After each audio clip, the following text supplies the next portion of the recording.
Bakit mas maraming nagsasabi na masaya yung childhood ng mga batang 90s kaysa sa ngayon? Bakit mas maraming nagsasabi na yung mga batang 90s mas swerte sila kasi mas masaya yung mga naging childhood experiences nila? Simple lang. Mga batang 90s, pakinggan nyo to. Lapit ka konti.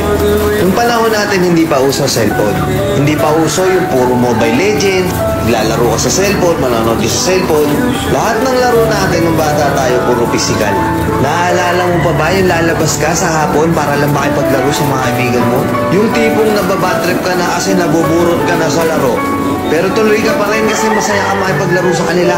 Yung tipong lalabas ka ng alas 3 ng hapon hanggang alas 6, hindi ka na pwedeng magpagabi kasi mapapalo ka. Pero yung maiksing oras na yun para makapaglaro ka, pakiramdam mo ang haba-haba na. Naalala mo pa ba? Pag galing mo sa eskwela, madaling-madali ka kasi may papanoorin ka pa. Oo, kasi yung mga palabas sa TV noon, puro pambata pa. Puro cartoons, may mga anime pa. Nakakatuwa kasi yung mga palabas noon talagang nakakatulong sa bata. May matinik, may Hiraya Manawari, may siniskwela pa. Hindi ngayon. Putik na yan yung mga pinapanood ng mga bata. Puro pag-ibig na. Puro drama. Di ba?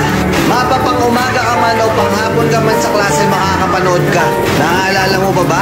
Yung nagtutulog-tulugan ka sa hapon sa mama mo para lang makaiwas ka sa palo niya. O teka, naririnig mo ba yun? Oo, paulan na. Gigising ka ng madaling araw. Nag-aabang ka ng balita. Gantong umuulan na, sana walang pasok. Yung tipong kahit hindi pa nag-a-announce sa balita, pag lumakas yung ulan ng ganyan, anak, huwag ka nang pumasok. Manood ka na lang sa TV ha. Makikipagtampisaw ka sa ulan kasama ibang mga bata. Nakakamiss yung mga panahong wala ka pang pinoproblema. Nakakamiss yung mga panahong wala ka pang responsibilidad at obligasyon. Nakakamiss yung mga panahon nung ikaw ay bata pa. Pero napapansin ko, bakit hindi ko na nakikita yung mga ganung klaseng bata? Sa tuwing lumalabas ako, napapansin ko napakatahimik na ng iskinita. Hapon na, oras na ng paglalaro nila. Pero bakit ganun? Wala ng mga bata. Nasa na sila? Napokus na sa kaka-cellphone. Hindi na lumalabas ng bahay.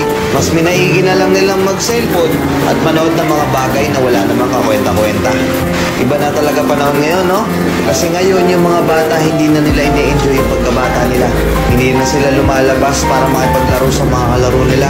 Nagbabago na talaga yung takbo ng mundo, di ba? Kaya kung ako tatanungin, oo, masaya ako na naging parte ako ng batang 90s na to. Kahit isa rin ako dun sa mga batang napapalo dahil sa sobrang kakulitan ko, hindi ko pinagsisihan yung mga memories ng mga panahong masaya pa akong nakikipaglaro sa mga kaibigan ko. At alam kong ganun din kayo. Mga batang 90s dyan, huy!